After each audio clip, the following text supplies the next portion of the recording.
Assalamualaikum warahmatullahi wabarakatuh. Perkenalkan, nama saya Yulia Alisa dari Prodi Akuntansi Sektor Publik semester 2. Di sini saya akan menjelaskan tentang konsep dasar keuangan negara.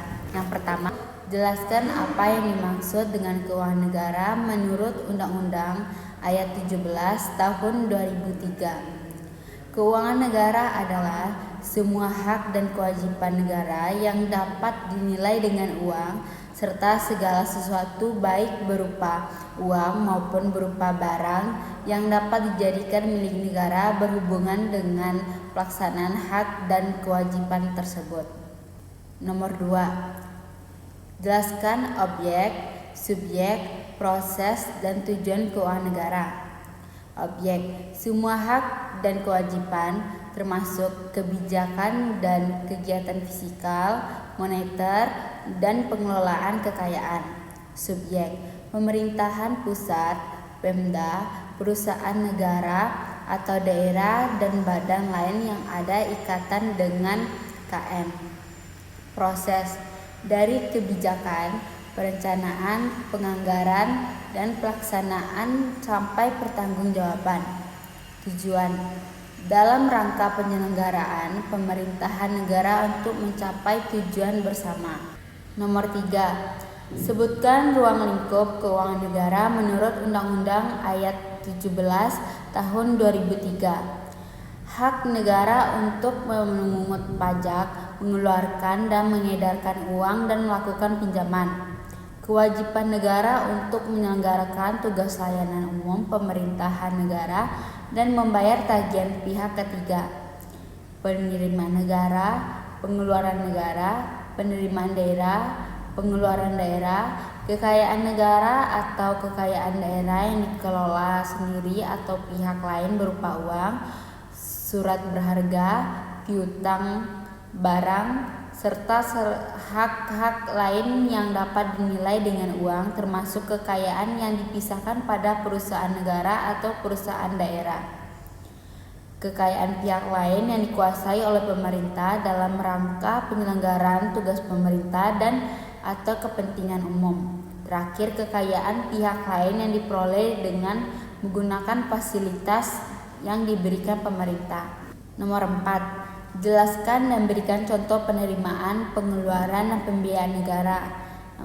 Keuangan publik mencakup masalah-masalah kreasi, memperoleh penerimaan ataupun pendapatan yang dilakukan pemerintahan pusat dan daerah. Penerimaan negara, uang yang masuk ke kas negara. Pendapatan negara, hak pemerintah yang diakui sebagai penambahan nilai kekayaan bersih.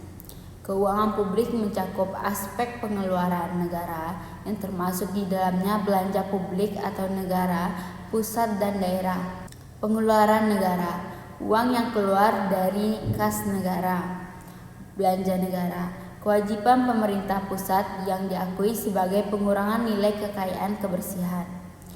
Keuangan publik juga mencakup aspek pembiayaan yang dilakukan oleh pemerintahan pusat maupun daerah. Pembiayaan adalah setiap penerimaan yang perlu dibayar kembali dan atau pengeluaran yang akan diterima kembali, baik pada tahun anggaran yang bersangkutan maupun tahun-tahun anggaran berikutnya. Terminologi lain dari utang dan atau piutang negara. Nomor 5. Jelaskan dan berikan contoh bidang keuangan negara. Presiden pemegang kekuasaan pengelolaan keuangan negara dikuasai kepada pertama Menteri Keuangan selaku pengelolaan fiskal dan wakil pemerintah dalam kepemilikan kekayaan negara yang dipisahkan. Yang kedua, Menteri atau pimpinan lembaga selaku pengguna anggaran atau penggunaan barang kementerian negara atau lembaga yang dipimpinnya. Ketiga, Gubernur atau Bupati Wali Kota selaku Kepala Pemda. Selaku Kepala Pemda untuk mengelola keuangan daerah dan mewakili Pemda dalam kepemilikan kekayaan daerah yang dipisahkan. Tidak termasuk kewenangan di bidang moneter yang meliputi antara lain mengeluarkan dan mengedarkan uang yang diatur dengan undang-undang. Nomor 6. Sebutkan pihak-pihak pemegang kekuasaan pengelolaan keuangan negara, gambaran alur pembagian kekuasaan tersebut. Pemegang kuasa tertinggi adalah Presiden. Presiden membagi kekuasaan kepada Menteri Keuangan, pengelolaan fiskal, menteri atau pemimpin lembaga, penggunaan anggaran. Kepala daerah itu pengelolaan keuangan daerah. Alur pembagian kekuasaan. Presiden ke Menteri Keuangan, Menteri Keuangan ke menteri atau pemimpin lembaga, terus penggunaan anggaran atau kuasa penggunaan anggaran. Nomor 7. Sebutkan dan jelaskan undang-undang yang mengatur tentang kebijakan moneter. Beberapa undang-undang yang berkaitan dengan kebijakan moneter yaitu Undang-Undang Nomor 23 Tahun 1999 tentang Bank Indonesia mengatur tugas Bank Indonesia sebagai bank sentral yang menjalankan kebijakan moneter untuk menjaga kestabilan nilai rupiah. Undang-Undang Nomor 3 Tahun 2004 tentang perubahan atas Undang-Undang Bank Indonesia memperkuat kedaulatan dengan kemandirian Bank Indonesia dalam mengatur kebijakan moneter tanpa campur tangan pemerintahan. Undang-Undang Nomor 6 Tahun 2009 tentang Bank Indonesia memberikan kewenangan tambahan kepada Bank Indonesia untuk menjaga stabilitas sistem keuangan terutama saat terjadi krisis. Nomor 8. Buat bangunan hubung subjek pengelolaan keuangan negara. Struktur penghubungan yaitu Presiden, Menteri Keuangan, kementerian atau lembaga, pemerintahan daerah, terus BUMN atau BUMD. Nomor 9. Jelaskan ke paradigma baru dalam pengelolaan keuangan negara.